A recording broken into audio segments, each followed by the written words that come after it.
నమస్కారం. శ్రేష్ఠ సనాతన్ భారత్ యూట్యూబ్ ఛానల్కి స్వాగతం.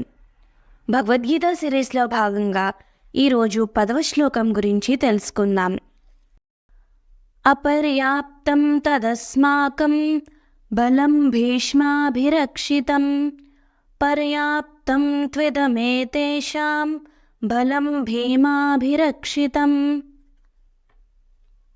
భావం: గురువుగారు, మన సేనలు అపరిమితమైనవి. పైగా మన సేనలు మహారథి భీష్ముని వలన రక్షింపబడుతున్నాయి. పాండవుల సైన్యములు పరిమితములు, కానీ అవి భీముని చేత రక్షింపబడుతున్నాయి. ఇప్పుడు వివరణ.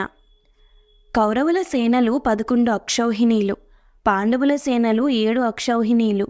అంటే దాదాపు కౌరవ సేనలు పాండవుల సేనల కన్నా 1.5 రెట్లు ఎక్కువ. ఆ మాత్రానికే దుర్యోధనుడు తనకు అపార సేనావాహిని కలదని తనకు తాను ధైర్యం చెప్పుకుంటున్నాడు.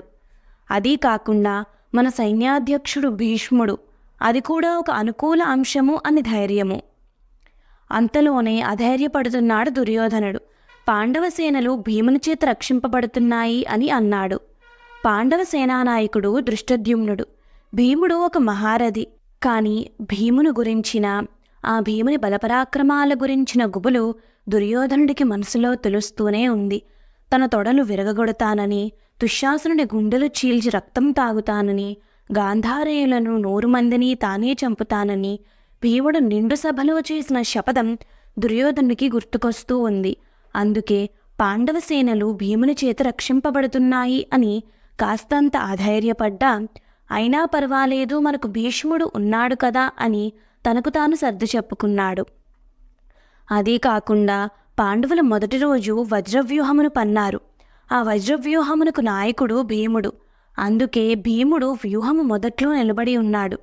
భీముడు విజృంభిస్తే యుద్ధము మొదటి రోజే సమాప్తం కాదు కదా అనే శంక కూడా దుర్యోధనుడి మనసులో ఏదో ఒక మూల బాధిస్తూ ఉన్నట్టుంది.